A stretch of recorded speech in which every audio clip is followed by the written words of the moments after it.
বিসমিল্লাহির রহমানির রহিম। আসসালামু আলাইকুম ওয়া রাহমাতুল্লাহি ওয়া বারাকাতুহু। আজকে আমি আপনাদেরকে দেখাচ্ছি কীভাবে খুব সহজে অল্প সময়ে গরুর মাংস রান্না করবেন।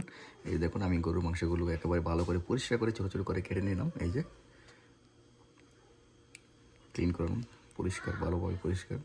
এই যে, তো গরুর মাংস রান্না করতে হলে আপনার যা যা দরকার, প্রথমেই পেঁয়াজ দেবেন আপনি পরিমাণ মতো। তো আমি এখানে 2টা পেঁয়াজ কাটলাম। তারপরে আছে মরিচ। এই জালটা আপনার ইচ্ছা মতো দিতে পারবেন, কারণ আপনি যতটুকু জাল খেতে পারবেন ততটুকু দিতে পারবেন। কারণ আমি 2টা দিছি শুধুমাত্র আমার ছেলেমেয়েরা খাবে এই জন্য। এই যে, তারপরে আপনার যা যা মশলা লাগবে আমি এক নজর আপনাদেরকে দেখিয়ে দিচ্ছি। এই যে, এটা হচ্ছে আদা রসুন বাটা, একসাথে আদা রসুন বাটা পেস্ট। তারপরে আছে গোলমরিচ, তারপরে আছে এলাচ, তারপরে হচ্ছে এই যে দেখুন, এটা নাকফুল এটাকে বলা হয়। এই যে তারপরে অবভিয়াসলি তেল দেবো, পরিমাণ মতো তেল দেবো।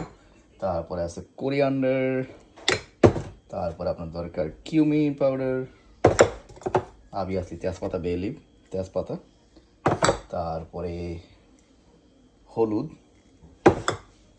তারপরে মরিচের গুঁড়ো দেবো একটু, তারপরে আছে আপনার ঠ্যাঙ্গা, যেটাকে দারচিনি বলা হয়। ফাইনালি যেটা দরকার সেটা হচ্ছে গরুর মাংসের মশলা, রাইট হিয়ার।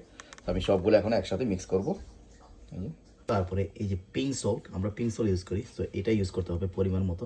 আমি প্রথমে 1 চামচ দেবো, তারপরে যখন পানি মিক্স করবো তখন আরও একটু দেবো, চেক করে। তারপরে যা দরকার হয় পরিমাণ মতো আমি অ্যাড করব। পিঙ্ক সল্ট এটা আপনার কস্কো থেকে পাবেন। এখানে আমার বাকি আছে মাত্র 2টা জিনিস দেওয়ার বাকি আছে। একটা হচ্ছে কিউমিন পাউডার অর্থাৎ জিরার গুঁড়া, আর একটা হচ্ছে গরুর মাংসের মশলা, এটা আমি পরে দেবো। আর এখন আমি ভালোভাবে এগুলো মিক্স করবো যাতে মশলাগুলো মাংসের ভিতরে ঢুকে যায়। এই যে দেখুন, আমার মিক্স করা শেষ। এখন আমি চুলা জ্বালিয়ে দেবো। এই যে, যত ভালো করে মিক্স করবেন ততই কিন্তু মজা হবে মাংস, কারণ ভালো করে মিক্স করলে কিন্তু মশলাগুলি মাংসের ভিতরে ঢুকবে। ভেরি নাইস হয়। এগুলোর সাথে পানি মিক্স করবো। এই যে, পরিমাণ মতো পানি দিতে হবে।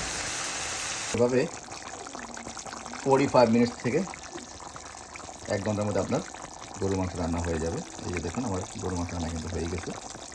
Very nice. এবং ভিডিওটা বেশি বেশি করে শেয়ার করে দেবেন। আল্লাহ হাফিজ। আসসালামু আলাইকুম রহমতুল্লাহ।